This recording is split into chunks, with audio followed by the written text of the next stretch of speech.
ಮಾರ್ಗದರ್ಶಕರಾದಂತಹ professor KH Belur sir ಅವರು ತಮಗೆಲ್ಲ ಗೊತ್ತಿರುವಂತೆ ಜ್ಞಾನಪೀಠ ಪ್ರಶಸ್ತಿ ಪುರಸ್ಕೃತರು. ನಮ್ಮ ಕನ್ನಡದ ನಮ್ಮ ಹಿರಿಯ ಸಾಹಿತಿಗಳು. ಅವರು ಭಾವಚಿತ್ರ ಇರಬೇಕು ಅನ್ನುವಂತಹ ಆಶಯದಿಂದ ನಮ್ಮ ಹಿರಿಯ ಕವಿಗಳಾದಂತಹ ತಯ್ಯಬಲಿ ಹೊಂಬಾಳವರು ಈ ಭಾವಚಿತ್ರಗಳನ್ನು ನಮ್ಮ ಸಾಹಿತ್ಯ ಪ್ರಶಸ್ತಿಗೆ ನೀಡಿದ್ದಾರೆ. ನಮ್ಮ ಅಧ್ಯಕ್ಷರ ಪರವಾಗಿ, ಎಲ್ಲ ಪದಾಧಿಕಾರಿಗಳ ಪರವಾಗಿ, ಹಿರಿಯರು, ನಮ್ಮ ಎಲ್ಲ ಸದಸ್ಯರ ಪರವಾಗಿ ತುಂಬ ಧನ್ಯವಾದ ಅರ್ಪಿಸ್ತಾ ಇದೀಗ ಪ್ರೊಫೆಸರ್ KH ಬೇಲೂರು ಸರ್ ಅವರು ಜ್ಞಾನಪೀಠ ಪ್ರಶಸ್ತಿ ಪುರಸ್ಕೃತರ ಭಾವಚಿತ್ರ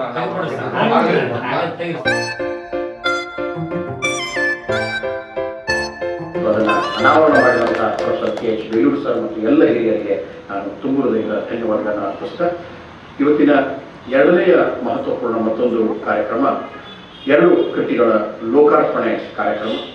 ತಯ್ಯಬಲಿ ಹೊಂಬಾಳವರು ಮಕ್ಕಳ ಸಾಹಿತಿ ಅಂತ ಕಳೆದ 3 ದಶಕಗಳಿಂದ ಸಾಹಿತ್ಯ ಕೃಷಿಯನ್ನ ಮಾಡ್ತಾ ಬಂದಿದ್ದರು ಕೂಡ ಆಗಿರುವಂತ ಶ್ರೀಯುತ ವಿವೇಕಾನಂದ ಗೌಡ ಪಾಟೀಲ್ ಅವರಿಗೆ ತಮ್ಮೆಲ್ಲರ ಪರವಾಗಿ ಸಾಹಿತ್ಯ ಪರಿಷತ್ತಿನ ಪರವಾಗಿ ತುಂಬ ಹೃದಯದಿಂದ ಸ್ವಾಗತಿಸ್ತಾ ಇದ್ದೇನೆ. ಅದೇ ರೀತಿಯಾಗಿ ಜ್ಞಾನಪೀಠ ಪ್ರಶಸ್ತಿ ಪುರಸ್ಕೃತರ ಭಾವಚಿತ್ರವನ್ನ ಅರ್ಪಿಸಿರುವಂತಹ ಪ್ರೊಫೆಸರ್ KH ಬೇಲೂರು ಅವರನ್ನ, ಹಿರಿಯರು, ಸಂಸ್ಕೃತಿ ಚಿಂತಕರು ಇವರನ್ನ ತಮ್ಮೆಲ್ಲರ ಪರವಾಗಿ ಸಾಹಿತ್ಯ ಪರಿಷತ್ತಿನ ಪರವಾಗಿ ತುಂಬ ಹೃದಯದಿಂದ ಸ್ವಾಗತಿಸ್ತಾ ಇದ್ದೇನೆ. ಬರೋದಿಲ್ಲ, ಯಾರೋ ಬರೋದಿಲ್ಲ, ಏನು ಮಾಡೋದಿಲ್ಲ. ಈ ಕಡೆ ನೋಡಿದ್ರೆ ಖುಷಿ ಆಗೋದು, ಈ ಕಡೆ ನೋಡಿದ್ರೆ ಏನಿರಂಗಿಲ್ಲ. ಏನು ಯಾಕೋ ಏನೋ ನನಗಂತೂ ಭಾಳ ವಿಚಿತ್ರ ಅನ್ನಿಸ್ತದೆ. ಆದಮೇಲೆ ಇನ್ನು ತಯ್ಯಬಲಿ ಹೊಂಬಾಳವ್ರನ್ನು ನಾನು ಅಂಗರಸ್ತದ ಎಲ್ಲ ಹೊರಗೆಲ್ಲ ಕಾಣ್ತಿದ್ದೆ. ನಾನು ಅವೆಲ್ಲ ಮಾತಾಡಿದ್ರು ಅವರು, ಆ ವ್ಯಕ್ತಿ ಚಿತ್ರ ವ್ಯಕ್ತಿಗಳು. ನನಗನ್ಸಿದ ಮಟ್ಟಿಗೆ ಯಾವ ಕಷ್ಟದಲ್ಲಿ ಬೆಳಿತಾನಲ್ಲ ಅವ ಎತ್ತರಕ್ಕೆ ಹೋಗ್ಲಿಕ್ಕೆ ಸಾಧ್ಯ. ನೋವು ಕಲಿಸ್ತಕ್ಕಂಥ ಪಾಠವನ್ನು ಯಾವುದೂ ನಮ್ಗೆ ಕಲಿಸ್ಲಿಕ್ಕೆ ಸಾಧ್ಯನೇ ಇಲ್ಲ ಅಂತ ಅದು ನಿಜವಾಗ್ಲೂ ಅನ್ನಿಸ್ತಕ್ಕಂಥದ್ದು. ನನಗೆ ಇದು ಜವಾಬ್ದಾರಿ ಕೊಟ್ಟ ಹೊತ್ತಿನೊಳಗೆ ನಾನು ವಿಚಾರ ಮಾಡಿದೆ, ಏನು ಮಾತಾಡಬೇಕು. ಅದ್ರಾಗ ಹೆಚ್ಚು ಕಡಿಮೆ 8 ಮಂದಿ ಒಳಗೆ ಒಂದು 6 ಮಂದಿ ಚಲೋ ಸಂಪರ್ಕದಲ್ಲಿ ಇದ್ದೆ, ನಾನು ಮಾತಾಡ್ತಾ ಇದ್ದೆ ಅವ್ರಿಗೆ. ಆದರೆ ಇಬ್ಬರು ನಮಗೆ ಸಂಪರ್ಕದಲ್ಲಿ ಬರಲಿಲ್ಲ. ಯಾರೋ ಇವರು ನಮ್ಮ ಪ್ರಿನ್ಸಿಪಲ್ ಇಲ್ಲ, ನಮ್ಮ ಗೋಕಾಕರು ಮತ್ತು ಇವರು ಮಾಸ್ತಿ ವೆಂಕಟೇಶ ಅಯ್ಯಂಗಾರ್. ಉಳಿದವರೆಲ್ಲ ಹೆಚ್ಚು ಕಡಿಮೆ ಧಾರವಾಡಕ್ಕೆ ಬರ್ತಾ ಇದ್ರು, ನಡೀತಾ ಇತ್ತು ಅಂತ. ಯಾಕಂದ್ರೆ ಏನಾಗಿತ್ತು ಅಂತಂದ್ರೆ ಮಾರವಾಡ ಪ್ರಿನ್ಸಿಪಾಲ್ ಇದ್ದೊತ್ನಾಗ ಇಂಥ ಭಾಳ ಜನರು ಬಂದರು. ಅವರು ನನಗನ್ಸಿದ ಮಟ್ಟಿಗೆ ಪುಸ್ತಕ ನಾವು ಕಡಿಮೆ ಹೋದ್ರೂ ಪರವಾಗಿಲ್ಲ, ದೊಡ್ಡ ದೊಡ್ಡ ವ್ಯಕ್ತಿಗಳ ಮಾತುಕತೆಗಳನ್ನ ಅವ್ರ ಜೀವನ ಚರಿತ್ರೆ ಓದಲಿಲ್ಲ ಅಂದ್ರೆ ನಮಗೇನೋ ಅರ್ಥ ಆಗಲಿಲ್ಲ ಅಂತ. ನನಗೆ ನಿಜವಾಗ್ಲೂ ನಾನು ಜಗದೂರು ಟೋಟಲ್ ಸ್ಕಿಲ್ಲು ಸಂಬಂಧ ಅನಿಸ್ತೇನೆ. ಸುಮ್ಮನೆ ಎಂಟೈರ್ ಇಂಗ್ಲೀಷು ಎಷ್ಟೋ ಮಂದಿ ಅಂದರು 2 ಪೇಪರ್ ಕನ್ನಡ ತಗೋ ಅಂತ ಅಂದ್ಕೊಂಡು ಇಲ್ಲಿ ಬಿಡುವ ಓದಾಕ್ಷರ ಸರಿಯಾಗಿ ಬರೋಂಗಿಲ್ಲ, ನೋಡೋಣ ಕೈ ಬಿಟ್ಟೆ. ಅಮೇರಿಕನ್ ಇಂಡಿಯಾ ಲಿಟ್ರೇಚರ್ ತೊಗೊಂಡು ಕನ್ನಡ ಪೂರ್ತಿ ಹಾಳಾಗಿ ಹೋಗ್ಬಿಡ್ತೀವಿ, ಏನೇನೋ ಆಗಲಿಲ್ಲ ಅಂತ. ಆದರೆ ನಮಗೆ 4ನೇ ಕ್ಲಾಸ್ ಇದು ಕಾಲೇಜಿನಾಗ ಕಲಿಸೋರ್ನು ಮಾಡ್ತೀನಿ, ಯೂನಿವರ್ಸಿಟಿಯಾಗ ಕಲಿತವ್ರು ಅಷ್ಟು ನೆನಪಿದ್ದಾರೆ. ಅವ್ರನ್ನ ಮಾತ್ರ ನಾನು ದೇವರಂತ ಪೂಜೆ ಮಾಡ್ತೀನಿ ಅಂತ. ಯಾಕಂದ್ರೆ ನಮ್ಗೆ ಕ್ಲೋಸ್ ಆಗಿ ಕರೆದು ನಮಗೆ ಇಡೀ ಸಮೀಪವಾದಂಥ ಮಾತುಗಳನ್ನು ಹೇಳಿ ಬಯಸ್ತವರು ಅವರು ಅಂತ. ಇಲ್ಲಿ 8 ಮಂದಿ ಜ್ಞಾನಪೀಠ ಪ್ರಶಸ್ತಿ ವಿಜೇತರು ಇದ್ದಾರೆ. ಇಲ್ಲಿ ನನಗೆ ಅನಿಸಿದ ಮಟ್ಟಿಗೆ ಹಾಗಾದ್ರೆ ಚಿಕ್ಕವರಂದ್ರೆ ಇವರು ನಮ್ಮ ಪ್ರಿನ್ಸಿಪಲ್ ಗೋಕಾಕರು. ನಮಗೆಲ್ಲಕ್ಕಿಂತ ಭಾಳ ಮಜಾ ಅಂತ ತಿಳ್ಕೊಂಡಂದ್ರೆ ಪ್ರಿನ್ಸಿಪಲ್ ಗೋಕಾಕರ ಬಗ್ಗೆ ಇವರು ಯಾರು ನಮ್ಮ ಸರ್ ಸಾಹೇಬರು ಅಂತ ತಿಳ್ಕೊಂಡು ಇವರು ಬರೋದ ಸಿದ್ದಪ್ಪ ಕಂಬಳಿ ಅವ್ರದ್ದು ಒಂದು 2 ಕಾರ್ಯಕ್ರಮಕ್ಕೆ ಬಂದರು. ಒಂದು ಹೊತ್ತಿನಾಗ ಏನು ಎಂಥ ಮಜಾ ಮಾತುಗಳನ್ನು ಹೇಳಿದರು ಅಂತ ತಿಳ್ಕೊಂಡಂತಂದ್ರೆ, ಸಿದ್ದಪ್ಪ ಕಂಬಳಿಯವರು ಭಾಳ ದೊಡ್ಡ ಮನುಷ್ಯರವರು. ಅವರು ಎಜುಕೇಷನ್ ಮಿನಿಸ್ಟ್ರಿ ಇದ್ದಾಗ ಪುಣೆ ಯೂನಿವರ್ಸಿಟಿ ಇರ್ತಕ್ಕಂಥ ಕನ್ನಡದ ಓಲ್ಡ್ ಲಿಟ್ರೇಚರ್ ಎಲ್ಲ ಒಂದು 8 ಲಾರಿ ಒಳಗೆ ಕರ್ನಾಟಕ ಕಾಲೇಜ್ ಕಳಿಸ್ಕೊಟ್ರು. ಇವತ್ತಿನ ಯೂನಿವರ್ಸಿಟಿ ಪ್ರೊಫೆಸರ್ ಕರ್ನಾಟಕ ಕಾಲೇಜಿನಾಗ ಬಂದು ಓದ್ತಾರೆ. ಆ ಪುಸ್ತಕಗಳ ಯೂನಿವರ್ಸಿಟಿ ಕೊಳ್ಳಿರೋರು ಅಂತ. ಅವ್ರು ಬಂದಾಗ ಆ ಸ್ವಾಗತ ಭಾಷಣ ಮಾಡಿದ್ದಾರೆ ನಮಗೆ. ಯಾರು ಇವರು ಗೋಕಾಕ್ ಅವರು ಕೇಳಿದ್ರು. ನಾನು ಒಂದು ವೇಳೆ ಪುಸ್ತಕಕ್ಕೆ ಏನಾದರೂ ಕಣ್ಣು ಇದ್ದಿದ್ರೆ ಆಗಿದ್ರೆ ನಿಮ್ಮನ್ನು ನೋಡಿ ಅಳ್ತಿದ್ದು ನಮ್ಮನ್ನು ಬಿಡುಗಡೆ ಮಾಡಿದಂಥ ಪುಣ್ಯಾತ್ಮ ಬಂದು ಅಲ್ಲಿ ಕಿಲಿ ಹಾಕಿಟ್ಟಿದ್ರೆ ಯಾರು ಓದೋರೆಲ್ಲ ಬಿಡ ಪುಸ್ತಕ ಕೊಡಾಕೆ ಹೋಗಿದ್ವು ಅಲ್ಲ ಕನ್ನಡದ್ದು ಮಾರಾಟದ ಏನು ಮಾಡಬೇಕು ಹೋರಾಟ ಅನಿಸಿತ್ತು. ಅದನ್ನು ಓಪನ್ ಆಗಿ ಎದ್ದಿದ್ರು ಅವರಂತೆ. ಅವರು ನನ್ನ ಮಾತು ಕೂಡ ಅವ್ರು ನಮಗೆ ನೇರವಾಗಿ ಇದು ಮಾಡಿದ್ರು ಮಾತು ಸಂದರ್ಭ ತಕ್ಕಂಗೆ ಮಾತಾಡಿದ ಮಾತುಗಳು ಇವತ್ತು ನಿಜವಾಗ್ಲೂ ನಮ್ಮ ಬಹಳಷ್ಟು ಜೀವನದಲ್ಲಿ ಪಾಠಗಳನ್ನು ಕಲಿಸಿದವರು ಅಂತಕ್ಕಂಥ ಒಂದು ಮಾತನಾಡ್ತಾ. ಇನ್ನು ಕುವೆಂಪುರವ್ರ ಬಗ್ಗೆ ಏನೇ ಮಾಡಲಿಕ್ಕೆ ಆಗಂಗಿಲ್ಲ. ನಾನು ಪೇಪರ್ನಲ್ಲಿ ಓದಿದ್ದು, ಯಾರಾದರೂ ಅಲ್ಲಿ ಹೋದರು ಅಂತ ತಿಳ್ಕೊಂಡ್ರೆ ಅಲ್ಲಿ ಮಗಳಿಗೆ ಯೂನಿವರ್ಸಿಟಿ ಇರೋ ಕ್ಯಾಂಪಸ್ನೋ ಒಂದು ಶಾಲೆ ನಡೀತು, ಅಲ್ಲಿಗೆ ಹೋಗೋರು, ತರಿಸ್ತದಿಲ್ಲ ಅಂತ ಅವ್ರು ಅಲ್ಲಿ ಹೋಗೋರು. ಹೋದ್ರೆ ಒಮ್ಮೆ ಯಾರ ಮೊದಲು ಬಿದ್ದು ಕೊಡಕ್ಕೆ ಹೋದ್ರೆ ಇಲ್ಲಿ ಅವ್ರು ಕೂಡ ಬಂದಿರಿಂದ ನಾವು ತೊಗೊಳಂಗಿಲ್ಲ ಅಂತ ಅವ್ನು ಮಾಲಕ ತಿಳಿಲಿಲ್ಲ ಅಂತ. ಮೇಲೆ ಇವರು ಮುಂದೆ ಬಂದ್ರಂತ ಮತ್ತೆ ಯಾಕೆ ಮಾಡಲಿ ಯಪ್ಪ ಅವ್ರು ನಮ್ಮ ಚಾಗಡಿಗೆ ಬಂದದ್ದ ನಮ್ಗೆ ದೊಡ್ಡ ಪುಣ್ಯ, ದೇವರ ಪಾದ ಇಟ್ಟಂಗೆ ಆಗೈತೆ ನಮ್ಗೆ. ಅವ್ರ ಕಡೆಯಿಂದ ರೊಕ್ಕ ತೊಗೊಂಡು ನಾವು ಅಂತೇವೆ. ಈ ಮಾತು ಕೇಳಿದ ಮೇಲೆ ಕುವೆಂಪುರವ್ರ ಅಂಗಡಿ ಹೋಗೋದು ಬಿಟ್ಟು ಏನು ಸುಮ್ಮನೆ ಮಾಡೋದು ಅಂತ ಅಲ್ಲ. ದೊಡ್ಡ ಒಂದೊಂದು ಮಾತು ಏನು ನಮ್ಗೆ ಕಲಿಸ್ಬೇಕಾಗಿಲ್ಲ ರೀ. ಅವ್ರು ಮಾಡಿದ ರೀತಿ ಒಂದು ಸ್ಟೇಜ್ ಮೇಲೆ ಮಾಡ್ತಕ್ಕಂಥ ಒಂದು ವರ್ತನೆ ನೋಡಿದಾಗ ಕುವೆಂಪುರವ್ರ ಬಗ್ಗೆ ಒಂದ್ರಿ. ಆಮೇಲೆ ಕರ್ನಾಟಕದಾಗೆ ಇದಕ್ಕೆ ಬಂದರು ಹುಬ್ಳಿ ಬಂದ ಹೊತ್ತಿನಾಗ ಅವ್ರದ್ದು ಸಮಾರಂಭ ಇತ್ತು. ಎಲ್ಲೇ ಇದ್ರಾಗ 15 ನಿಮಿಷ 10 ನಿಮಿಷ ಒಂದು 5 ನಿಮಿಷ ಇದು ಮಾಡ್ತೀನಿ, 15 ಜಾಸ್ತಿ ಮಾತಾಡಕ್ಕೆ ಹೋಗೋದಿಲ್ಲ. ಅಲ್ಲೇ ಒಂದು ಟೌನ್ ಹಾಲ್ ಒಳಗೆ ಫಂಕ್ಷನ್ ಇರ್ತಾವೆ. ಫಸ್ಟ್ ಟೈಮ್ ನೋಡಿದ್ರಿ, ನೋಡಿದ ಕೂಡ ಹೋಗಿ ಪಾದ ಮತ್ತು ನಮಸ್ಕಾರ ಮಾಡ್ಬೇಕು ಅನಿಸ್ತದೆ. ನಾನು ಬೇಕಲ್ಲಿ ಬಿಳೆ ಪಾಲ್ಗೆಮ್ಮ ತೊಗಲೆ ಪಾಲ್ಗೆಮ್ಮ ಒಮ್ಮದಲ್ಲಿ ಕೂತರು ಅಂತ ಎಲ್ಲರೂ ಬಂದು ಪಾದ ಮತ್ತು ನಮಸ್ಕಾರ ಮಾಡಿರೋರು. ಹಂಗೆ ಬೆಳೆದ್ರು ಅವರೆಲ್ಲ ಅಂತ ಮಾತಾಡೋದೇನ್ರಿ. ಭಾಳ ಪ್ರಿಪರೇಷನ್ ಬೇಡ, ಹಿಂದ್ಗಡೆ ಮಾತಾಡ್ಬಿಡ್ಬೋದು. ಯಾಕಂದ್ರೆ ಯಾರು ಕೇಳಿದ್ರೆ ಅಂದಿಲ್ಲ ಅನ್ನಕ್ಕೆ ಬರ್ತದೆ, ಬರೋದನ್ನ ಇಲ್ಲ ಅನ್ಲಿಕ್ಕೆ ಬರೋದಿಲ್ಲ. ಅದು ರೆಕಾರ್ಡ್ ಹೋಗ್ತಾರೆ. ಬರೆಯೋರು ಅಂದ್ಕೊಂಡೆ ರೈಟಿಂಗ್ ರೆಸ್ಪಾನ್ಸಿಬಿಲಿಟಿ. ಅದಕ್ಕಾಗಿ ಭಾಳ ಜನ ಬರ್ಲಿಕ್ಕೆ ಹೋಗಿಲ್ಲ ನಮಗೆ. ಆಮೇಲೆ ಇದ್ರ ಕುಂತವ್ರು ಅಂತ ತಿಳ್ಕೊಂಡಂದ್ರೆ ತಂದೆ ಮಗಳು ಇಬ್ಬರು ಜವಾಬ್ದಾರಿ. ಚಿಕ್ಕ ವಯಸ್ಸಿನಾಗ ಮಗಳಿಗೆ ಬಂದು ಕೊಟ್ಬಿಟ್ರು, ಮಗಳನ್ನು ಬರ್ಕೊಂತ ಹೊಂಟರು. ಅದರಿಂದ ಏನಾಗುತ್ತೆ ಅಂತಂದ್ರೆ ನೀವು ಇಲ್ಲೇ ಹೋದ್ರೂ ಕೂಡ ಪುಸ್ತಕದ ಮುಖಾಂತರ ಜೀವಂತ ಇರ್ತೀರಿ. ನಿಮ್ಮ ವಿಚಾರಗಳು ಮತ್ತೊಬ್ಬರಿಗೆ ಆಗ್ತಾವೆ. ಅದು ಭಾಳ ಮುಖ್ಯವಾದಂಥದ್ದು ಅಂತ ಆಮೇಲೆ ನನಗೆ ಅನಿಸ್ತದೆ. ನಮಗೆ ಬರೀದಾಗಲಿಕ್ಕಂಥದ್ದು ಚಲೋ ಬರೆದನ್ನ ಓದಾಕರ ಕಲಿಬೇಕು. ನಾವು ಒಂಬಿಟ್ಟು 2 ಸಲ ಓದಬೇಕು. ಅದರ ಪ್ರಭಾವ ಭಾಳಷ್ಟು ನಮ್ಮ ಮೇಲೆ ಆಗ್ತದೆ ಅಂತಕ್ಕಂಥ ಒಂದು ಮಾತನ್ನು ಹೇಳ್ತಾರೆ. ಇನ್ನು ಕುವೆಂಪುರವ್ರ ಬಗ್ಗೆ ಅಂತೂ ಏನು ಎಷ್ಟು ಹೇಳಿದ್ರು ಕಡಿಮೆನ ಅಂತ. ಭಾಳ ಜನರು ಅವ್ರನ್ನ ದೇವ್ರಂತ ಕರ್ಕೊಂಡವ್ರು ಇದ್ದಾರೆ. ಕೈ ಓದವ್ರೆಲ್ಲ ಏನು ಮಾಡಿದಂಥವ್ರು ಅಂತ. ನಾವು 3-4 ಕಡೆ ಬೇರೆ ಭಾಳ. ಆದರೆ ಈ ಪಬ್ಲಿಕ್ನ ಮಾತ್ರ ಏನು ಇವಾಗ ನಾಟಕ ಗುಡ್ ಸ್ಪೀಕರ್. ನಮ್ಮಲ್ಲಿ PUC ಒಳಗಿದ್ದಾಗ ನಿರಂಕುಶ ಮತಗಳಾಗಿರ್ಬೇಕಂತ ಒಂದು ಪಾಠ ಇತ್ತು. ಇತ್ತವು ಅಷ್ಟೇ ನಾವು ಓದುಮಲ್ಲ ಅಂತ. ಅದನ್ನು ನೋಡಿದಾಗ ನಮ್ಮಲ್ಲಿ ಹುಬ್ಳಿ ಅಂತ ಒಬ್ಬರು ಪ್ರೊಫೆಸರ್ ಇದ್ದ. ನಾನು ಬಸವೇಶ್ವರ ಕಾಲೇಜ್, ನಾನು ನಂದಿಮಠದ ಕೈಯಾಗಿ ಓದ್ಬೇಕಂತ ನಾವು ಸಂಸ್ಕೃತ ತೊಗೊಂಡು ಓದ್ಬೇಕಂತ ಹೆಸರು ಕೇಳಿದ್ವಲ್ಲ ಅಂತ. ನಂದಿಮಠದಲ್ಲಿ ಇದ್ರು 2 ವರ್ಷ ಪ್ರಿನ್ಸಿಪಾಲ್ ಇದ್ರು ಕೂಡ ಅವ್ರು ನೋಡೋಕ್ಕಾಗಲಿಲ್ಲ ನಮ್ಗೆ ಅಂತ. ಪಾವಟೆ ಸಾಹೇಬ್ರೆ ಆಗಲೆಲ್ಲ ಫಾರಿನ್ಗೆ ಹೋಗೋರು, ಇವರೇ ಇರ್ತಾರೆ ಸಾರಿ ಚಾನ್ಸಲರ್. ಹೀಗಾಗಿ ಅಲ್ಲಿ ಇರ್ತನೇ ಇರಲಿಲ್ಲ ದೊಡ್ಡವರು. ಅವ್ರ ಮಾತು ಕೇಳೋದಾಗಲಿಲ್ಲ. ಸಂಸ್ಕೃತ ತೊಗೊಂಡ್ರು ಕೂಡ ಅವ್ರು ನಮಗೊಂದು ಪಾಠ ಹೇಳಿಲ್ಲ. ಆದರೆ ನನಗೇನು ಅವ್ರ ನೆಲನೂ ಏನೋ ಗೊತ್ತಿಲ್ಲ. ಇವಾಗ ಎಷ್ಟು ನಮ್ಗೆ ಪರಿಣಾಮ ಆಗ್ತದೆ ಸಂಸ್ಕೃತ ತೊಗೊಂಡಿದ್ದಕ್ಕೆ. ನನಗೇನು ಮನಸ್ಸಿಗೆ ನೋವು ಆಗಲಿಲ್ಲ. ಕನ್ನಡ ನಮ್ಗೆ ಇಲ್ಲಿ ಮಾಡಲಿಲ್ಲ ಅಂದರೂ ಕೂಡ ಕನ್ನಡ ಇಲ್ಲದ ಫಂಕ್ಷನ್ ಇದ್ದವರು ನಾವು ಹೋಗ್ತಿದ್ದೆ. ಅದು ನಿಜವಾಗ್ಲೂ ಜೀವನದಲ್ಲಿ ಬಹಳಷ್ಟು ನಮಗೆ ಮೇಲೆ ಕೊಟ್ಟವಂತಕ್ಕಂಥ ಒಂದು ಮಾತನ್ನು ಹೇಳ್ತಾರೆ. ಇನ್ನು ಇಲ್ಲೇ ಒಬ್ಬ ಇವ್ರದ್ದು ಆಮೇಲೆ ನಮ್ಮ ಬೇಂದ್ರೆಯವರಂತೂ ಬಹುತೇಕ ನಮಗೆ ಮಟ್ಟಿಗೆ ಪ್ರತಿ ಶನಿವಾರ ದಿವಸ ಅಲ್ಲಿ ಕಿತ್ತೂರಾಣಿ ಚೆನ್ನಮ್ಮ ಪಾರ್ಕ್ನಾಗ ಕೂಗ್ತಾ ಇದ್ರು ಅವರು. ಆಮೇಲೆ ಭಟ್ರವರು ಉಳಿದವರೆಲ್ಲ ಚಂದ್ರಶೇಖರ್ ಪಾಟೀಲ್ ಅವರೆಲ್ಲ ಬರ್ತಿದ್ರು. ಅವರಿಗೆ ಇವರಿಗೆ ಈ ಪ್ರೈಸ್ ಬಂದಮೇಲೆ ಸ್ವಲ್ಪ ಆಗಲ್ಲ ಅವರು ಮಾತಾಡಿದ್ರು. 4 ಗಂಟೆಗೆ 50,000 ಅಂತ ಅಂದ್ಕೊಂಡು ಗಂಟೆಗೆ 12,500 ಅಂತ ಟೀಕ ಮಾಡಿದ್ರು ಅವರು. ಅದಾದ್ಮೇಲೆ ಇವರು ಬೈದ್ರು ಅವ್ರನ್ನ ಚಂದ್ರಶೇಖರ್ ಪಾಟೀಲ್. ಅವ್ರು ಬೈಸ್ಕೊಂಡವರೆಲ್ಲ ಅವರು ಏನ್ರಿ ನಮಗೇನು ಮಾತಾಡೋದು ಸ್ವಾತಂತ್ರ್ಯ ಇಲ್ಲ ಅಂದವರೇ ಹೋಗ್ಬಿಟ್ರು ಅವರು. ಒಂದು 2-3 ತಿಂಗಳು ಬರಲಿಲ್ಲ. ಆಮೇಲೆ ಮತ್ತೆ ಬರ್ಲಿಕ್ಕೆ ಚಾಲು ಮಾಡಿದ್ರು. ಅಲ್ಲಿ ಹೋಗಿ ಕುಂತು ನೋಡ್ತಿದ್ವು ಅವನ್ನ. ಈ ನೋಡೋದು ಇಷ್ಟು ದೊಡ್ಡವರಾಗ್ಯಾರಲ್ಲ ಹೋಗೋದು ಅಂತ. ಏನು ತಲೆಗೆ ಎಲ್ಲರೂ 4 ಕೋಲ್ ತಲೆಯಾಗಿದ್ದು ಮೇಲೆ ಉಂಟು ಈಗಂತ ಬರೋಬರಿತಿತ್ತು. ಇಲ್ಲ ಅಂದರೆ ಯಾರನ್ನೂ ಇದ್ರು ಮಾಡ್ತಾ ಇರಲಿಲ್ಲ, ಸ್ಪೇರ ಮಾಡ್ತಿರಲಿಲ್ಲ. ಮಾತಾಡಿದ್ದು ಬೈದಿದ್ರು ಅಂತ ಇದ್ರು ಅಂತ ಅವ್ರನ್ನ ಅಲ್ಲಿ ನೋಡಿದ್ವಿ. ಇನ್ನು ಶಿವರಾಮ್ ಕಾರಂತರು ಇಲ್ಲೇ ಅವ್ರಿಗೆ ಇದು ಬಂದಮೇಲೆ ಈ ಪ್ರಶಸ್ತಿ ಬಂದಮೇಲೆ ಇದು ನಮ್ಮ ದೇಶದ ನೊಬೆಲ್ ಪ್ರೈಸ್ ಅಂತ ಕರೀತಾರೆ. ಇದಕ್ಕೆ ಇಲ್ಲೇ ನಮ್ಮ ಹುಲಕೋಟಿ ಶಿಕ್ಷಣ ಸಂಸ್ಥೆಗಳೊಳಗೆ ಬಂದು ಸುಮ್ಮನೆ ಕೂತಿದ್ರು ಅವರು. ಅವ್ರು ಎದ್ದು ಮಾತಾಡ್ತಾರೆ ಅವರು ಅಂದ್ಕೊಳ್ಳಿ. ಒಂದಿಬ್ಬರು ಹೊರಗೆ ಹೋದ್ರು ಅವರು ಅಂತ. ಇಲ್ಲಿ ಕರೆದ್ರು ಬರಪ್ಪ ಇದೆ ಅಂತ. ನಿಮ್ಮ ಮಧ್ಯದೊಳಗೆ ನಾನು 60 ವರ್ಷ ಬದುಕಿಂದಲ್ಲ, ನನ್ನಂತ 4 ಆಗಲಿಲ್ಲ ಅಂತ. ನಾನು ಇಲ್ಲಿ ಬಂದೀನಿ. ಅಲ್ಲಿ ಎಷ್ಟೋ ಜನ ಬಂದಿದ್ದೀರಿ ಕೂತು ಮಾತು ಕೇಳ್ತಾರೆ.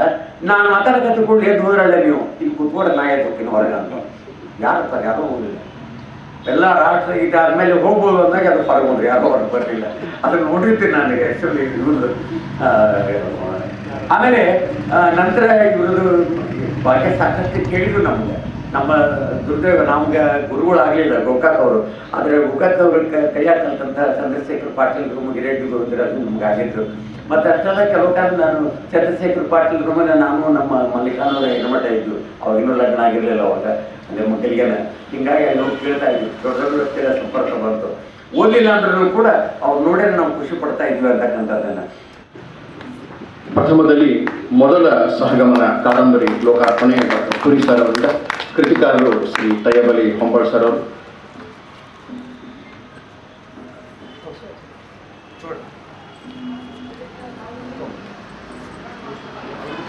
ಎರಡನೇದಾಗಿ ಬಾರೋ ಬಾರೋ ಚಂದ್ರಮ ಮಕ್ಕಳ ಕಥಾ ಸಂಕಲನ ಲೋಕಾರ್ಪಣೆ.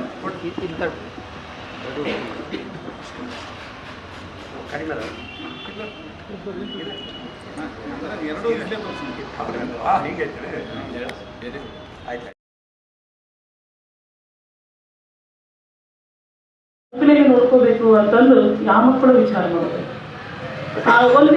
ಆ ಹಣದ ವ್ಯಾಮೋಹ ಎಲ್ಲಿ ಮಟ್ಟ ಹೋಯ್ತೈತಿ ಅವ್ರನ್ನಂದ್ರೆ ಅವ್ರ ತಂದೆ ತಾಯಿಗಳಿಗೆ ನಿದ್ದೆಗಳಿಗೆ ಹಾಕಿ ಅವ್ರನ್ನ ಸಾಯಿಸಷ್ಟರ ಮಟ್ಟಿಗೆ ಅದು ಹೋಯ್ತೈತಿ. ಈ ವಿಷಯ ಗೊತ್ತಾಗಿ ತಂದೆ ತಾಯಿಗಳು ಈ ರಾಮಚಂದ್ರಪ್ಪ ಮತ್ತು ಸರಸ್ವತಿಯವರು ತಮ್ಮ ಆಸ್ತಿಯನ್ನ, ಮನೆಯನ್ನ, ದುಡ್ಡನ್ನ ಎಲ್ಲನೂ ಬಿಟ್ಟು ಬೇರೆ ಊರಿಗೆ, ಮಕ್ಕಳಿಗೆ ಹೇಳಾರ್ದಂಗೆ ಬೇರೆ ಊರಿಗೆ ಬಂದು ನೆಲೆಯನ್ನು ಕಂಡ್ಕೋತಾರೆ. ಎಲ್ಲವನ್ನು ಬಿಟ್ಟು ಬಂದಮೇಲೆ ಅವ್ರಿಗೆ ಎಷ್ಟು ಜೀವನ ಕಷ್ಟ ಆಗುತ್ತೆ. ದುಡ್ಡು ಇಲ್ಲದಿದ್ರೆ ಏನೂ ಇಲ್ಲ. ಆವಾಗ ಸರಸ್ವತಿಯವರು ತಮ್ಮ ಕಿವಿಯಲ್ಲಿರ್ತಕ್ಕಂಥ ಓಲೆಯನ್ನು ಕೊಡ್ತಾರೆ. ಆ ಓಲೆಯಿಂದ ಬೇರೊಂದು ಊರಲ್ಲಿ ಒಂದು ಬಾಡಿಗೆ ವೃದ್ಧಾಪ್ಯದಲ್ಲಿ ಇರ್ತಾರೆ. ವೃದ್ಧಾಪ್ಯದಲ್ಲಿದ್ದಾಗ ಮಕ್ಕಳ ಸಹಾಯ ಖಂಡಿತ ಬೇಕಾಗುತ್ತೆ. ಅಲ್ಲಿ ಬಂದು ಅವರು ಭಾಳಷ್ಟು ಕಷ್ಟಗಳನ್ನು ಪಡ್ತಾರೆ. ಭಾಳಷ್ಟು ಕಷ್ಟಗಳು. ಆ ಕಷ್ಟಗಳನ್ನು ನೋಡ್ಬಿಟ್ರೆ ನಿಜವಾಗ್ಲೂ ದುಃಖ ಅನ್ಸುತ್ತೆ. ಕಾದಂಬರಿ ಓದ್ತಿರ್ಬೇಕಾದ್ರೆ ಇಬ್ಬರಿಗೂ ವಯಸ್ಸಾಗಿರುತ್ತದೆ. 2 ತಿಂಗಳು ಪೆನ್ಷನ್ ಬರೋದಿಲ್ಲ ಅವರಿಗೆ. ಪೆನ್ಷನ್ ಬರಲಾರ್ದೆ ಇದ್ದಾಗ ಊಟನೂ ಇರೋದಿಲ್ಲ ಅವರಿಗೆ ಸರಿಯಾಗಿ. ಎಷ್ಟೋ ಸರಿ ದೇವಸ್ಥಾನದ ಪ್ರಸಾದವನ್ನು ತಂದು ಊಟ ಮಾಡ್ತಾರೆ. ಆ ಸಮಯದಲ್ಲಿ ಅವರಿಗೆ ಹೆಂಡತಿಗೆ ಆಕ್ಸಿಡೆಂಟ್ ಆಗುತ್ತೆ. ಆ ಆಕ್ಸಿಡೆಂಟ್ ಆಗಿರ್ತಕ್ಕಂಥ ಸಂದರ್ಭದಲ್ಲಿ ತೋರಿಸೋದಕ್ಕೂ ದುಡ್ಡು ಇರೋದಿಲ್ಲ. ಮಕ್ಕಳು ಎಷ್ಟು ಕೃತಜ್ಞರಾಗಿರ್ತಾರೆ. ಈಗೆಲ್ಲ ಇತ್ತೀಚೆಗೆ ಇಂಥವನ್ನೇ ಭಾಳ ಓದ್ತಿದ್ದೆ ನಾವು ಪೇಪರ್ನಲ್ಲಿ ಕೂಡ. ಮಗ ಎಲ್ಲೋ ದೂರದ ದೇಶದಲ್ಲಿ ಉದ್ಯೋಗ ಮಾಡ್ತಿರ್ತಾನೆ, ಮಗಳು ಉದ್ಯೋಗ ಮಾಡ್ತಿರ್ತಾಳೆ. ಈ ಊರಲ್ಲಿ ತಂದೆ ತೀರ್ಕೊತಾನೆ, ನೋಡೋದಕ್ಕೆ ಬರೋದೇ ಇಲ್ಲ ಮಕ್ಕಳು. ಒಂದು ಪೇಪರ್ನಲ್ಲಿ ಓದಿದ್ವಿ, ಒಬ್ಬ ಮಗಳು ಹೇಳಿದ್ಲು ತಂದೆ ತೀರ್ಕೊಂಡಿದ್ರು, ಮಣ್ಣಿಗೆ ಬರ್ರಿ ಅಂತ ಫೋನ್ ಮಾಡಿದರೆ ಎಲ್ಲರೂ ದಾರಿ ಬಿಸಾಕ್ಬಿಡ್ರಲ್ಲ. ಇಷ್ಟು ಈ ಮಟ್ಟಕ್ಕೆ ಇವತ್ತು ನಮ್ಮ ಮೌಲ್ಯಗಳು ಹೋಗ್ತಿರೋವಲ್ಲ. ಸುಮಾರು ನಾವು 30-40 ವರ್ಷ ಕೆಳಗಡೆ ಹೋದರೆ ಅವಿಭಕ್ತ ಕುಟುಂಬಗಳಿದ್ವು. ಮನೆಯಲ್ಲಿ ತಂದೆ ತಾಯಿ ನೋಡ್ಕೊಳ್ಳೋಕೆ ಒಬ್ಬರು ತಪ್ಪನೊಬ್ರು ಇರ್ತಿದ್ರು, 3-4 ಜನ ಮಕ್ಕಳು ಇರ್ತಿದ್ರು. ನಾವು ಹೋದ್ರೆ ಇನ್ನೊಬ್ರು ಈ ಥರ ಇರ್ತಿತ್ತು. ಇವತ್ತೆಲ್ಲ ಸಣ್ಣ ಸಣ್ಣ ಘಟಕಗಳಾಗಿ ಗಂಡ ಹೆಂಡತಿ ಮಕ್ಕಳು ಇಟ್ಟಿಗೆ ಬಂದ್ಬಿಟ್ಟತಿ. ಹಾಗಾಗಿ ಇವತ್ತು ವೃದ್ಧಾಪ್ಯದಲ್ಲಿರ್ತಕ್ಕಂಥ ನೋಡಿ ಎಷ್ಟು ಕಷ್ಟ ಅನ್ನೋದು ಈ ಕಾದಂಬರಿಯಲ್ಲಿ ಲೇಖಕರು ಮನಮಿಡಿಯುವ ಹಾಗೆ ಪ್ರತಿನಿಧಿಸಿದ್ದಾರೆ. ಮತ್ತು ಅವ್ರ ಮಗಳ ಸಲ ಎಷ್ಟು ಪ್ರೀತಿಯನ್ನು ಕೊಡ್ತಾರೆ ಅವರಿಗೆ. ನಮ್ಮ ಬಂಧು ಬಳಗನೆ ಕೊಡೋದಿಲ್ಲ, ಬೇರೆ ಜಾತಿ ಧರ್ಮದವರು ಪ್ರೀತಿ ಕೊಡ್ತಾರೆ ಅಂತಕ್ಕಂತಹ ಒಂದು ಇದು. ಆಮೇಲೆ ಕೊನೆಗೆ ಭಾಳಷ್ಟು ಕಷ್ಟಗಳನ್ನು ಅನುಭವಿಸಿರ್ತಕ್ಕಂತಹ ಈ ರಾಮಚಂದ್ರಯ್ಯ ಸರಸ್ವತಿಯವರು ಕೊನೆಗೆ ಇಬ್ಬರು ಜೊತೆಯಾಗಿಯೇ ಜೀವವನ್ನು ಬಿಡೋದಕ್ಕೆ ಇಷ್ಟಪಡ್ತಾರೆ. ಅದೇ ಸಹಗಮನ. ಈ ಸಹಗಮನ ಅಂದರೆ ನಾವೆಲ್ಲ ಇತಿಹಾಸದಲ್ಲಿ ಓದಿದ ಹಾಗೆ ಮೊದಲೆಲ್ಲ ಗಂಡ ತೀರ್ಕೊಂಡ್ರೆ ಆ ಬೆಂಕಿಯಲ್ಲಿ ಹೆಂಡತಿ ಹೋಗಿ ತಾನೇ ಹಾಕ್ತಿದ್ಲೋ ಹುಡುಗರದಲ್ಲಿ ತಾನೇ ಹೋಗಿ ಬಿದ್ದು ಸಹಗಮನ ಮಾಡ್ಕೊತಿಲ್ಲ ಅಂತ ಗೊತ್ತೀವಿ. ಆ ರೀತಿ ಬಲವಂತದ ಸಹಗಮನ ಅಲ್ಲ ಇದು. ಇಷ್ಟಪಟ್ಟು ಇಬ್ಬರು ಗಂಡ ಹೆಂಡತಿಯರು ಹೇಳ್ತಾರಲ್ಲ, ಋಣಾನುಬಂಧ ರೂಪೇಣ ಪಶು ಪತ್ನಿ ಸುತಾಲಯ ಅಂತಂದು. ಋಣ ಇದ್ದರೆ ಮಾತ್ರ ಪತಿ, ಋಣ ಇದ್ದರೆ ಮಾತ್ರ ಹೆಂಡತಿ, ಋಣ ಇದ್ದರೆ ಮಾತ್ರ ಮಕ್ಕಳು ಅಂತ ಹೇಳ್ತಾರೆ. ಯಾರು ಯಾವಾಗ ನಮಗೆ ದೂರ ಆಗಬೇಕು ದೂರ ಆಗ್ತಾರೆ. ಆದರೆ ಇಲ್ಲಿ ಇವರು ಕೊನೆಗಾಲದಲ್ಲಿ ಇಷ್ಟೆಲ್ಲ ಕಷ್ಟ ಅನುಭವಿಸಿದ ಮೇಲೆ ಇಬ್ಬರು ಗಂಡ ಹೆಂಡತಿ ತೀರ್ಮಾನ ಮಾಡ್ತಾರೆ, ಇಬ್ಬರು ಜೊತೆಯಾಗಿಯೇ ಹೋಗ್ಬಿಡೋಣ ಅಂತಂದರೆ ಲೇಖಕರಿಗೆ ಹೊಸದೊಂದು ಕಲ್ಪನೆಯನ್ನು ಕಟ್ಟಿಕೊಟ್ಟಿದ್ದಾರೆ. ಲಾಸ್ಟಿಗೆ ಒಂದು ಪೂಜೆಯನ್ನು ಮಾಡ್ತಾರೆ ಅವರು. ಅದು ಸಮಾಜ ಕಲ್ಯಾಣಕ್ಕೋಸ್ಕರ ಪೂಜೆ ಮಾಡ್ತಾರೆ. ಆ ಪೂಜೆಯಲ್ಲಿ ಇಬ್ಬರು ಪೂಜೆಗೆ ಕುಳಿತುಕೊಂಡು ಅದೇನೋ ಒಂದು ಮಂತ್ರ, ಆ ಮಂತ್ರ ಹೇಳಿದ ಮೇಲೆ ಇಬ್ಬರು ಜೀವ ಹೋಗುತ್ತೆ. ಇಬ್ಬರು ಜೊತೆಯಾಗಿಯೇ ಬಾಳಿದ ಜೀವಗಳು ಜೊತೆಯಾಗಿಯೇ ಜೊತೆಯಾಗಿ ಮರಣದಲ್ಲಿ ಕೂಡ ಒಂದಾಗುವುದನ್ನು ಹೇಳ್ತಾರೆ. ಇದಿಷ್ಟು ಓದಿದ ಮೇಲೆ ನಮಗನ್ಸೋದು ಏನಂತಂದರೆ, ಇವತ್ತು ನಮ್ಮ ಮಕ್ಕಳು ನಮ್ಮನ್ನು ನೋಡ್ತಾ ಇಲ್ಲ. ನಮಗೆಲ್ಲ ವಯಸ್ಸಾದಂತೆಲ್ಲ ನಾವು ಹಂಬಲಿಸೋದು ಇಡೀ ಪ್ರೀತಿಗಾಗಿ. ಎಷ್ಟೇ ದೊಡ್ಡ ಆಸ್ತಿ ಇದ್ದರೂ, ಎಷ್ಟೇ ಹಣ ಇದ್ದರೂ, ಒಡವೆ ಇದ್ದರೂ ಕೂಡ ತಂದೆ ತಾಯಿಗೆ ಬೇಕಾಗಿರೋದು ಇಡೀ ಪ್ರೀತಿ. ಅವ ನೀವು ಉಂಡೇಲ್ವಾ, ಅಪ್ಪಾಜಿ ನೀವು ಊಟ ಮಾಡಿದ್ರಿ, ಗುಳಿಗೆ ತಗೊಂಡೆ ಅಂತ ಕೇಳೋದು ಬೇಕೇ ಹೊರತು ಎಷ್ಟೋ ಸಾರಿ ಒಂಟಿಯಾಗಿ ಬದುಕ್ತಕ್ಕಂಥ ತಂದೆ ತಾಯಿಗಳು ನಾವು ನೋಡ್ತಿದ್ದೀವಿ. ಅದು ಬೇಡ ಅಂತಕ್ಕಂಥ ಮಾತನ್ನು ಈ ಕಾದಂಬರಿಯಲ್ಲಿ ಹೇಳಿದ್ದಾರೆ ಲೇಖಕರು. ಕೊನೆಗೆ ಓದಿದಾಗ ಭಾಳ ಮನಸ್ಸಿಗೆ ನೋವಾಗುತ್ತೆ. ಇದನ್ನು ಈ ಕಾದಂಬರಿನ ಓದಿದಾಗ ನಾವು ಕೂಡ ನಮ್ಮ ತಂದೆ ತಾಯಿ ನೆನೆಸ್ಕೊಂಡ್ರೆ ಒಂದು ಕ್ಷಣ ಏನೋ ಅನಿಸುತ್ತೆ, ಸರಿಯಾಗಿ ನೋಡ್ಕೊಂಡು ಇಲ್ಲಪ್ಪ ಅಂತ ಅನಿಸುತ್ತೆ. ಒಟ್ಟಾರೆಯಾಗಿ ಈ ಕಾದಂಬರಿ ಮರೆತು ಹೋದ ಮೌಲ್ಯಗಳನ್ನು ಪುನಃ ನೆನಪಿಸ್ತಕ್ಕಂತಹ ಕಾದಂಬರಿ. ಈ ಕಾದಂಬರಿ ಓದ್ತಾ ನನಗೆ ದ.ರಾ. ಬೇಂದ್ರೆಯವರ ಕವಿತೆ ನೆನಪಾಯಿತು. ನಾನು ಬಡವಿ ಆತ ಬಡವ, ಒಲವೇ ನಮ್ಮ ಬದುಕು, ಬಳಸಿಕೊಂಡ ಒದನೆ ನಾವು ಅದಕ್ಕೂ ಇದಕ್ಕೂ ಎದಕ್ಕೂ. ಇದಾದಮೇಲೆ ನೀವು ಭಾಗ್ಯವಂತರು ಅಂತ ಒಂದು ಸಿನಿಮಾ ಬಂದಿದೆ ಸರ್, ರಾಜಕುಮಾರ್ ಮತ್ತು ಬಿ ಸರೋಜಾದೇವಿ ಅವರದ್ದು. ಆ ಸಿನಿಮಾದಲ್ಲಿ ಕೊನೆ ಸೀನ್ ಕೂಡ ಈ ಕಾದಂಬರಿ ಕೊನೆ ದೃಶ್ಯಕ್ಕೆ ಅದು ನೆನಪಾಗ್ತದೆ. ಬಾರೋ ಬಾರೋ ಚಂದ್ರಮ ಈ ಕೃತಿಯನ್ನ ಪರಿಚಯ ಮಾಡಲಿಕ್ಕೆ ಇವತ್ತು ನಮ್ಮ ಸಾಹಿತ್ಯ ಪರಿಷತ್ತಿಗೆ ಶ್ರೀಮತಿ ಕ್ಷಮಾ ಚಂದ್ರಶೇಖರ್ ವಸ್ತ್ರದವರು ಆಗಮಿಸಿದ್ದಾರೆ. ಮಗುವಿನಲ್ಲಿ ಒಬ್ಬ ವಿಜ್ಞಾನಿ ಇರ್ತಾನ ಅಂತ ಹೇಳಿ ಹೆಂಗ ಅಂದ್ರೆ ಆ ಮಗು ಪ್ರತಿಯೊಂದಕ್ಕೂ ಪ್ರಶ್ನೆ ಕೇಳ, ಯಾಕ, ಏನು, ಹೆಂಗ, ಎಲ್ಲಿ, ಯಾವಾಗ, ಹಿಂಗ ಯಾಕ, ಹಂಗ ಯಾಕಲ್ಲ ಅನ್ನುವಂಥ ಪ್ರಶ್ನೆ ಕೇಳೋ ಪ್ರತಿ ಮಗುವಿನಲ್ಲಿ ಒಬ್ಬ ವಿಜ್ಞಾನಿ ಇರ್ತಾರ ಅಂತ ಕಲಾಂ ಅವರು ಹೇಳ್ತಾರೆ. ಅದನ್ನು ಓದಿದ ತಕ್ಷಣ ನನಗನ್ನಿಸ್ತು, ಹೌದು, ಮಗುವಿನಲ್ಲೇನೋ ವಿಜ್ಞಾನಿ ಇರ್ತಾನ ನಿಜ, ಆದ್ರೆ ಆ ಮಗುವಿನ ಎಲ್ಲಾ ಪ್ರಶ್ನೆಗಳಿಗೆ ಸಮಾಧಾನ ಸಿಗುವಂತ ಉತ್ತರ ಯಾರು ಕೊಡ್ತಾರಲ್ಲ ಅವರೇ ನಿಜವಾಗ್ಲೂ ಜ್ಞಾನಿಗಳೇನು ಅಂತ ಅನಿಸ್ತು. ಅಂಥ ಜ್ಞಾನಿಗಳು ಯಾರು ಅಂದ್ರೆ ನಮ್ಮ ತಯ್ಯಬಲಿ ಹೊಂಬಳವರು ಅಂತ ಹೇಳಕ ನಾನು ಇಷ್ಟಪಡ್ತೀನಿ. ಭಾಳ ಸಲ ನಮ್ಮ ವೃತ್ತಿ ಬದುಕಿನಲ್ಲಿ ಮೇಡಮ್ ಅವ್ರಿಗೆ ಗೊತ್ತೈತಿ, ಮಾತಾಡ್ತಿರ್ತೀವಿ, ಮಕ್ಕಳ ಮಟ್ಟಕ್ಕೆ ಇಳಿದು ಪಾಠ ಮಾಡ್ಬೇಕ್ರಿ, ಮಕ್ಕಳ ಮಟ್ಟಕ್ಕೆ ಇಳಿದು ಸಾಹಿತ್ಯ ರಚನೆ ಮಾಡ್ಬೇಕ್ರಿ. ನಾವೆಲ್ಲ ಒಂದು ತಪ್ಪು ಗ್ರಹಿಕೆಯಲ್ಲಿ ಅದೀವಿ ಅಂತ ಅನ್ಸುತ್ತೆ ನನಗೆ ಆ ಮಾತು ಕೇಳಿದಾಗ. ಮಕ್ಕಳ ಮಟ್ಟಕ್ಕೆ ಇಳಿಯೋದು ಅಂದ್ರೆ ನಾವೇನು ತಿಳ್ಕೊಂಡ್ಬಿಟ್ಟಿವಿ, ನಮಗಿಂತ ಭಾಳ ಕೆಳಮಟ್ಟದಾರದವರು ನಾವು ಇಳಿಬೇಕಾಗೈತಿ ಅಂತ. ಖಂಡಿತ ಅಲ್ಲ, ಮಕ್ಕಳು ನಮಗಿಂತ ಬಹಳ ಮೇಲ್ಮಟ್ಟದಲ್ಲಿದ.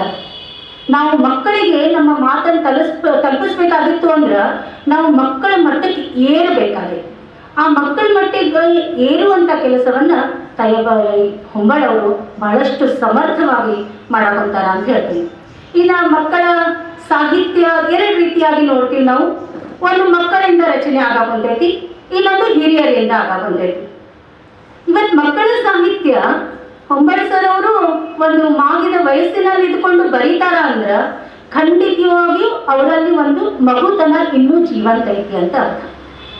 ನಮ್ಮ ಮಕ್ಕಳು ಎಷ್ಟು ದೊಡ್ಡವರಾಗ್ಯಾರ ಅಂತ ನಮಗೆಲ್ಲ ಗೊತ್ತೈತಿ. ನಮ್ಮ ಮಕ್ಕಳು ಇವತ್ತು ಮಕ್ಕಳಾಗಿ ಉಳಿದಿಲ್ಲ, ಆ ಬಾಲ್ಯದ ಎಳೆತನ ಅವರಲ್ಲಿ ಉಳಿದಿಲ್ಲ, ಅವರು ಬಹಳಷ್ಟು ಪ್ರಬುದ್ಧರಾಗ್ಯಾರ. ಹೀಗಾಗಿ ಹಿರಿಯರಾದವರು ಇವತ್ತು ಮಕ್ಕಳಾಗುವಂಥ ಅನಿವಾರ್ಯ ಪರಿಸ್ಥಿತಿ ಬಂದಿದೆ. ಆ ಮಾನವೀಯತೆ, ಆ ಅಂತಃಕರಣ, ಆ ಮಗುವಿನಲ್ಲಿರುವಂಥ ಮುಗ್ಧತೆ ತಯ್ಯಬಲಿ ಹೊಂಬಳವರು ಕಳ್ಕೊಂಡಿಲ್ಲ ಅನ್ನೋ ಕಾರಣಕ್ಕನ ಇವತ್ತವರು ಮಕ್ಕಳ ಕಥೆಗಳನ್ನು ಬರೆಯುವಂಥ ಒಂದು ಸಾಹಸಕ್ಕೆ ಕೈ ಹಾಕ್ತಾರೆ. ಹೇಳ್ತಿರ್ತೀನಿ, ಮಕ್ಕಳು ಇವತ್ತು ಹೆಂಗಾಗ್ಯಾರ ಅಂದ್ರೆ ಮೊಬೈಲ್ ಅನ್ನೋ ವಿಶ್ವವಿದ್ಯಾಲಯದ ಕುಲಪತಿಗಳು ನಮ್ಮ ಮಕ್ಕಳು. ಯಾಕಂದ್ರೆ ಆ ಮೊಬೈಲ್ನಲ್ಲಿ ನಾವಿನ್ನೂ ಆ ಮೊಬೈಲ್ ಬದುಕಿನಲ್ಲಿ ನಾವೆಲ್ಲ ಅಮ್ಮೆಗಾಲಿನ ಹಸುಗೂಸುಗಳು ನಾವು ನೀವು. ಆದರೆ ನಮ್ಮ ಮಕ್ಕಳು ಆ ಮೊಬೈಲ್ ವಿಶ್ವವಿದ್ಯಾಲಯದ ಕುಲಪತಿಗಳು.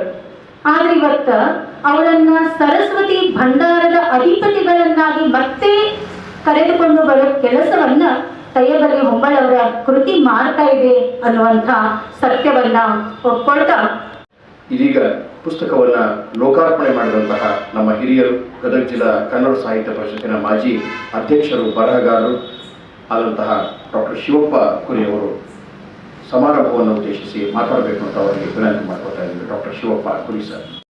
ನಮಗೆ ಬೆಲೆ ಐತಿ. ಇವತ್ತೇನಾಗಿದೆ ಅಂದ್ರೆ ಹೆಚ್ಚು ಬೇಡಿಕೆ ಇರುವುದ ಕೌಶಲ್ಯಕ್ಕೆ. ನಿಮ್ಮ ಅಂಕಿಗೆ ಆಗಿಲ್ಲ, ಮಾರ್ಕ್ಸ್ಗಿಲ್ಲ, ಇಲ್ಲ ವ್ಯಾಲ್ಯೂ ಈಗ ನಿನ್ನ ಟ್ಯಾಲೆಂಟಿಗೆ ವ್ಯಾಲ್ಯೂ ಐತಿ.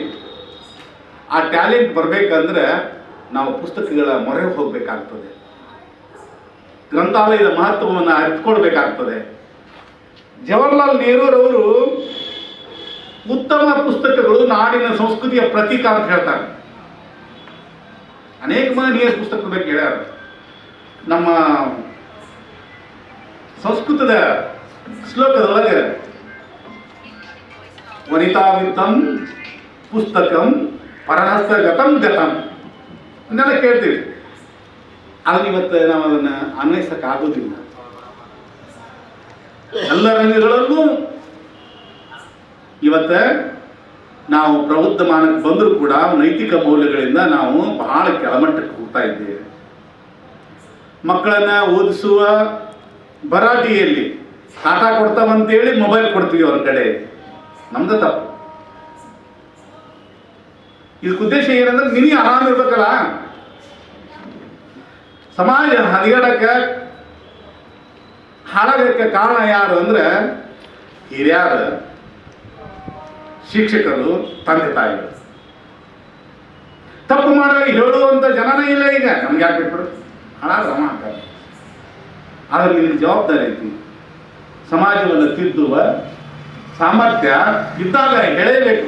ನಿಷ್ಠರಾಗ್ರಿ, ಏನಾಗ್ತದೆ ನಿಷ್ಠರಾದರೆ ನಿಮ್ಮ ಸುತ್ತಮುತ್ತಲು ಇರುವ ವಾತಾವರಣ ಚೆನ್ನಾಗಿರ್ತದೆ. ಏ ಪಾಪ ಅವರು ಭಾಳಷ್ಟು ಇರ್ತದಾರೆ, ಹೇಳ್ತಾರೆ, ನಾವು ಸರಿಯಾಗಿರಬೇಕು ಅನ್ನುವ ಕಲ್ಪನೆ ಬರ್ತದೆ ಮಕ್ಕಳಿಗೆ.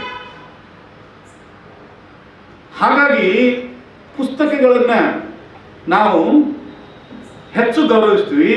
ಅದು ನಮ್ಮ ಬದುಕನ್ನು ತಿದ್ದುತ್ತದೆ, ಕಾಪಾಡುತ್ತದೆ, ರಕ್ಷಿಸ್ತದೆ ಅಂತ ತಿಳ್ಕೊಂಡು ಹೇಳ್ತೀವಿ.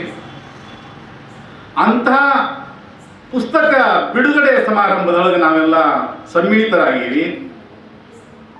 ಪುಸ್ತಕ ಬಿಡುಗಡೆ ಸಮಾರಂಭ ಅಂದ್ರೆ ಹೊಸ ಪುಸ್ತಕನ ಅಧಿಕೃತವಾಗಿ ಲೋಕಾರ್ಪಣೆ ಮಾಡಿ ಅಲ್ಲಿ ಆ ಕೃತಿಕಾರರು, ಲೇಖಕರು, ಬರಹಗಾರರು, ಕವಿಗಳು, ಪ್ರಕಾಶಕರು ಮತ್ತು ಓದುಗರನ್ನು ಒಂದು ಕಡೆ ಕೂಡಿಸುವಂತ ಸಂಭ್ರಮದ ಸಮಾರಂಭ. ಅದನ್ನ ನಮ್ಮ ಸಾಹಿತ್ಯ ಪರಿಷತ್ತು ಇಲ್ಲಿ ಹಮ್ಮಿಕೊಂಡಿರುವುದಕ್ಕೆ ನಾನು ಪರಿಷತ್ತಿನ ಅಧ್ಯಕ್ಷರನ್ನ ಅಭಿನಂದಿಸ್ತೇನೆ.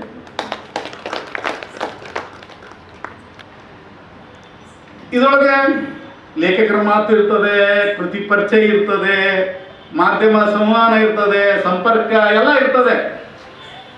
ಇವತ್ತಕರ ಆನ್ಲೈನ್ ಒಳಗಡೆ ಬಿಡುಗಡೆ ನಡೆದವು, ಮುಖಾಮುಖಿ ಇಲ್ಲ ಇವತ್ತು ನಾವು ಅಷ್ಟು ಮುಂದುವರೆದು ಬಿಟ್ಟಿವಿ.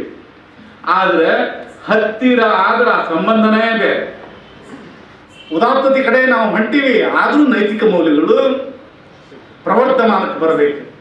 ಸಾರ್ವತ್ರಿಕ ಮೌಲ್ಯಗಳು, ತಾತ್ಕಾಲಿಕ ಮೌಲ್ಯಗಳು ಆಯಾ ಕಾಲಕ್ಕೆ ತಕ್ಕಂಗೆ ಹೋಗ್ತವೆ. ಸಾರ್ವತ್ರಿಕ ಮೌಲ್ಯಗಳು ಮಾತ್ರ ಬದಲಾವಣೆ ಆಗೋದು. ಸತ್ಯವೇ ನಮ್ಮ ತಾಯಿ ತಂದೆ, ಸತ್ಯವೇ ನಮ್ಮ ಬಂಧು ಬಳಗ, ಸತ್ಯವಾಕ್ಯಕ್ಕೆ ತಪ್ಪಿ ನಡೆದರೆ ಮೆಚ್ಚನ ಪರಮಾತ್ಮ. ಸತ್ಯ ಯಾವಾಗಲೂ ಎವರ್ ಗ್ರೀನ್.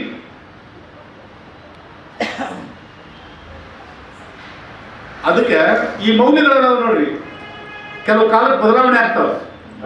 ಪ್ರಸಿದ್ಧ ಅಜೂರ್ ಸಾಹಿತ್ಯ ಪ್ರತಿಷ್ಠಾನದ ಪ್ರಶಸ್ತಿ ಅವರಿಗೆ ದೊರಕಿದೆ. ನಾಗನೂರು ರುದ್ರಾಕ್ಷಿ ಮಠದಿಂದ ಹರ್ಡೇಕರ್ ಮಂಜಪ್ಪ ಸಾಹಿತ್ಯ ಪ್ರಶಸ್ತಿ ಅವರಿಗೆ ದೊರಕಿದೆ. ಇದು ಸ್ವಲ್ಪ ನನ್ನ ವೈಯಕ್ತಿಕ ಆದರೂ ನನ್ನ ಕೃತಿಗಳು ಎರಡಾದರೂ ಇವತ್ತು 54 ಕೃತಿಗಳಾಗ್ಯಾವ. ನಾನು ಹೆಂಗೆ ಬರೀತೀನಿ, ನಾನು 12 ತಾಸು ಕೆಲಸ ಮಾಡಿ ಯಾವಾಗ ಬರಿತೀನಿ ಅಂದರೆ ನಾವು ಸ್ವಲ್ಪ 1-2 ತಾಸಿನ ಟೈಮ್ ಕೊಟ್ಟೇನೆ. ಮನಸ್ಸು ಮಾಡಿದರೆ ಯಾವುದೂ ಅಸಾಧ್ಯ ಇಲ್ಲ. ನನಗೆ ಮೂಲ ಸಾಹಿತ್ಯಕ್ಕೆ ಪ್ರೇರಣೆ ಆದಿದ್ದು ತ್ರಿವೇಣಿಯವರ ಕಾದಂಬರಿಗಳು. ಅದಕ್ಕೂ ಮುಂಚೆ ಕುವೆಂಪು ಅವರು ಸಣ್ಣ ಕಥೆಗಳು. ಆ ಬಳಿಕ ನಾನು ಕಾದಂಬರಿ ಬರೀಲಿಕ್ಕೆ ಪ್ರಾರಂಭ ಮಾಡಿದ್ದು ತ್ರಿವೇಣಿಯವರ ಕಾದಂಬರಿ ಓದಿ. ಅಲ್ಲಿದ್ದ ಮುಂದೆ ಹೆಚ್ಚಿನ ಪ್ರೇರಣೆ ಮಾರ್ಗದರ್ಶನ ಪ್ರೇಮಾ ಭಟ್, 98 ವಯಸ್ಸಿನ ಮಹಾನ್ ಕಾದಂಬರಿಗಾರ್ತಿ, ಬೆಂಗಳೂರಿನೂ ಅದಾರೆ ಪ್ರೇಮಾ ಭಟ್ ಅವರು. ಆ ಬಳಿಕ ನಮಗೆ ಸಾಯಿಸುತ್ತೆ. ನನಗೆ ಸಾಯಿಸುತ್ತೆ ಅವರು ಈಗೂ ಸಾಕಷ್ಟು ಕಾದಂಬರಿ ಬರೆದ್ರು. ನನಗಿಂತಲೂ ನಾನು ಪರಿಚಯ ಮಾಡಿಕೊಟ್ಟು ನನಗಿಂತಲೂ ನಮ್ಮ ಶ್ರೀಮತಿಯವರಿಗೆ ಬಾಳ್ತೀವಿ. ಯಾಕಂದ್ರೆ ನಾನು ಕೇವಲ ಬರೀತೀನಿ, ನಮ್ಮ ಶ್ರೀಮಂತಿಯವರು ಕೇವಲ ಪುಸ್ತಕಗಳನ್ನು ಓದ್ತಾರೆ. ಕರ್ನಾಟಕದಲ್ಲಿ ಎಷ್ಟು ಮಂದಿ ಕಾದಂಬರಿಗಾರ್ತಿ ಅದಾರ, ಯಾವ ಕಾದಂಬರಿ ಹೇಳೋದು ಪಟಕ್ಕನ್ನು ಹೇಳ್ಬಿಡ್ತಾರೆ. ಅವಳ ಗದಗಿನ ಗ್ರಂಥಾಲಯದೊಳಗೆ ಎಷ್ಟು ಗ್ರಂಥಾಲಯ ಎಲ್ಲ ಕಡೆ ಮೆಂಬರ್ಶಿಪ್ ಆಗ್ಯಾರ ನಮ್ಮ ಶ್ರೀಮತಿ. ಯಾಕಂದ್ರೆ ವಾರಕ್ಕೆ 8ರಿಂದ 10 ಪುಸ್ತಕ ಓದ್ತಾರೆ ಸರ್. ಕೆಲಸ ಮಾಡ್ಕೊಂತ ಅವ್ರದ್ದು ಇನ್ಸ್ಟಿಟ್ಯೂಟ್ ಇದೆ, ವಿದ್ಯಾರ್ಥಿಗಳು ಕಡಿಮೆ. ಕಾರಣ ನಾನು ಸಮಯದ ಏನು ಪ್ರಾಮುಖ್ಯತೆ ಏನಿದೆ ಅದನ್ನೆಲ್ಲ ನಾನು ಮನೆಯೊಳಗೆ ಮಕ್ಕಳಿಗೆ ಶ್ರೀಮತಿಯರಿಗೆ ಹೇಳ್ಬಿಡ್ತೀನಿ. ಅದನ್ನು ಅವ್ರು ಪಾಲನೆ ಮಾಡ್ಕೊಂತ ತಮಗೆ ಯಾವ ಕ್ಷೇತ್ರದ ಒಳ್ಳೆಯದಿರುತ್ತೋ ಅದನ್ನು ಆಯ್ಕೆ ಮಾಡ್ಕೊಂಡಾರ. ಅವ್ರು ಕೇವಲ ಓದ್ತಾರೆ ಬರೀ. ಹೀಗಾಗಿ ನಮ್ಮ ಸಾಹಿತ್ಯ ಪ್ರೇಮ ಭಟ್ ಅವರು ನನಗೆ ಸಾಹಿತ್ಯ ಬೆಳೀಲಿಕ್ಕೆ ಬಹಳ ಪ್ರೇರಣೆ ಆದರು. ಪುಸ್ತಕದ ರೂಪದೊಳಗೆ ಅಂದರೆ ತ್ರಿವೇಣಿಯವರ ಕಾದಂಬರಿ, ಕುವೆಂಪು ಪುಸ್ತಕಗಳು ಭಾಳ ಪ್ರೇರಣೆ. ಇನ್ನು ಮಕ್ಕಳ ಸಾಹಿತ್ಯ ಬೆಳೀಲಿಕ್ಕೆ ನನಗೆ ಒಂದು ಸಣ್ಣ ಪ್ರೇರಣೆ ಏನಂದ್ರೆ, ಒಂದು ಘಟನೆ ಹೇಳ್ತೀನಿ ನಿಮಗೆ. ಏನೈತಂದ್ರೆ, ಒಂದು ತಾಯಿ ಮಗುವನ್ನು ಒಂದು ಜಾತ್ರೆಗೆ ಕರ್ಕೊಂಡು ಹೋಗ್ತಾಳೆ. ಮಗು ಜಾತ್ರೆಗೆ ಅಂದ್ರೊಳಗೆ ಜಾತ್ರೆ ಒಳಗೆ ಏನಿರುತ್ತೆ, ಬೊಂಬೆಗಳು, ಮಿಠಾಯಿ ಅಂಥವು ಏನೇನು ಬೇರೆ ಬೇರೆ ಸಾಮಾನು. ಆ ಮಗು ತಾಯಿಗೆ ಹೇಳ್ಕೊಂಡು ನನಗೆ ಆ ಬೊಂಬೆ ಬೇಕು ಹೀಗೆ ಕಾಡಿಸ್ತಾಳೆ. ಈ ತಾಯಿ ಮತ್ತು ಮಗುವಿನ ಪ್ರೀತಿ ಅಂಥದ್ದು ಅನ್ನೋದು ಹೇಳ್ತಾರೆ. ಆ ಗೊಂಬೆ ಕೇಳಿದಾಗೆಲ್ಲ ತಾಯಿ ಮುಂದೆ ಕೊಡ್ತಾನೆ ಹಂಗೆ ಮುಂದೆ ಕಳ್ಕೊಂಡು ಹಂಗೆ ಜಾತ್ರೆಯೆಲ್ಲ ಸುತ್ತಾಡ್ಸ್ತಾಳೆ. ಆ ಸುತ್ತಾಡ್ಸೋದು ಒಂದ್ಸಲ ಮಗು ತಪ್ಪಿಸ್ಕೊಂಡ್ಬಿಡ್ತಾರೆ. ತಾಯಿ ಒಂದು ಕಡೆ, ಮಗು ಒಂದು ಕಡೆ. ಹೀಗಾದಾಗ ಮಗು ಅಳ್ತಿರ್ತೈತೆ. ತಾಯಿ ಆ ಕಡೆ ಸುತ್ತು ಹುಡುಕ್ತಾಳೆ, ಸಿಗುದಿಲ್ಲ. ಮಗು ಅಳ್ಕೊಂತ ನಿಂತಿರ್ತೈತಿ. ಒಬ್ಬ ಹಿರಿಯರು ಬಂದು ಯಾರು ಮಗು ಏನು ಎಲ್ಲ ಕೇಳ್ತಾರೆ ಗೊತ್ತಾಗೋದಿಲ್ಲ, ಇಲ್ಲೇ ನಿನ್ನ ತಾಯಿ ಬರ್ತಾಳೆ ಇಲ್ಲೇ ಕುಂದ್ರು ಅಂತೇಳಿ ಮಗು ದೊಡ್ಡವ್ರು ತಿಳ್ಕೊಂಡು ಕುಂದಿರ್ತಾರೆ. ಯಾಕೆ ಮಗು ಭಾಳ ಅಳ್ತಾ ಇದ್ದು ಒಟ್ಟು ಅವ್ರ ತಾಯಿ ಸಿಗ್ತಾ ಇಲ್ಲ, ಸಮಾಧಾನ ಮಾಡಬೇಕು, ಅಳು ನಿಂದಿರ್ಸ್ಬೇಕಂತ ಹೇಳಿ ಗೊಂಬೆ ಕೊಡ್ತಾಳೆ. ಯಾರು ಹಿರಿಯರು ಅಲ್ಲಿ ಕಾಪಾಡ್ದಂಥ ರಕ್ಷಣೆ ಮಾಡಿದಂಥ ಒಬ್ಬ ಹಿರಿಯರು ಗೊಂಬೆ ಮಿಠಾಯಿ ಅದು ಇದು ಎಲ್ಲ ಕೊಡ್ತಾರೆ. ಏನು ತಗೊಳ್ಳೋದು ಅದು ಕೇಳಿ ಯಾಕೆ ನನಗೆ ಅಮ್ಮ ಬೇಕಂತ ಒಂದು 10 ನಿಮಿಷದ ಹಿಂದೆ ಅದೇ ಮಗು ನನಗೆ ಗೊಂಬೆ ಬೇಕಂತ ಹಠ ಇತ್ತು. ಅದ ಗೊಂಬೆ 10 ನಿಮಿಷ ಆದ್ಮೇಲೆ ಕೊಟ್ಟರೆ ನನಗೆ ಅಮ್ಮ ಬೇಕು ಅಂತ ಹೇಳಿ. ನಾವು ಮಕ್ಕಳಲ್ಲಿ ಯಾವ ರೀತಿ ಪ್ರೀತಿ ಇರುತ್ತಂದ್ರೆ ಮಗುವನ್ನ ನಾವು ಮಗುವಾಗಿ ಬೆಳೆದಾಗ ಆ ಮಗು ತಾಯಿಯ ಮಾನ್ಯತೆ, ತಾಯಿ ಹೃದಯವನ್ನು, ತಾಯಿ ಭಾಷೆಯನ್ನು, ತಾಯಿ ಮಾತನ್ನು ಆಲಿಸುತ್ತೆ. ಕೆಲವೊಂದು ಮಾತಾಡೋಕ್ಕೆ ಬರಲಿಲ್ಲ ಅಂದರೂ ಸಹ ಆಲಿಸುತ್ತಾರೆ ಮಗು. ಮುಂದಿನ ವಾರ ನಮ್ಮ ಇವರು ಸರ್ ದಿಲೀಪ್ ಕುಮಾರ್ ಮುಗುಳಿ ಅವ್ರದ್ದು ಒಂದು ದತ್ತಿ ಕಾರ್ಯಕ್ರಮ ಇದೆ. ಪ್ರೊಫೆಸರ್ ಜಾಲಿಯಾಳ್ ಸರ್ ಕನ್ನಡ ಸಾಹಿತ್ಯದ ಬೆಳವಣಿಗೆ ಹಿನ್ನೆಲೆ ಅವರು ಮಾತಾಡ್ತಾರೆ. ಆ ಕಾರ್ಯಕ್ರಮದಲ್ಲಿ ತಾವೆಲ್ಲ ಭಾಗವಹಿಸಬೇಕು ಅಂತ ಹೇಳಿ ವಿನಂತಿಯನ್ನು ಮಾಡಿಕೊಂಡು ತಮ್ಮೆಲ್ಲರಿಗೂ ವಂದನೆಯನ್ನು ನಾನು ಮುಗಿಸ್ತೀನಿ. ನಮಸ್ಕಾರ. ಹಾಗೆಯೇ ಈ ಕಾರ್ಯಕ್ರಮದ ಆರಂಭದಲ್ಲಿ ಜ್ಞಾನಪೀಠ ಪ್ರಶಸ್ತಿ ಪುರಸ್ಕೃತರ ಭಾವಚಿತ್ರವನ್ನು ಅನಾವರಣ ಮಾಡುವ ಮೂಲಕ ಆ 8 ಜನ ಕವಿಗಳ ಕೆಲವೊಂದಿಷ್ಟು ಸುಂದರವಾದ ಸನ್ನಿವೇಶಗಳನ್ನು ನಮ್ಮ ಮುಂದೆ ಇಟ್ಟು ನಮ್ಮನ್ನೆಲ್ಲರನ್ನ ಜ್ಞಾನಲೋಕಕ್ಕೆ ಕೊಂಡೊಯ್ದಿರ್ತಕ್ಕಂಥ ಡಾಕ್ಟರ್ KH ಬೇಲೂರು ಹಿರಿಯ ತಜ್ಞರು, ಚಿಂತಕರು, ಗದಗ ಅವರಿಗೂ ಕೂಡ ಪರಿಷತ್ತು ಮತ್ತು ತಮಿಳರ ಪರವಾಗಿ ಧನ್ಯವಾದಗಳನ್ನು ಸಲ್ಲಿಸ್ತೇನೆ.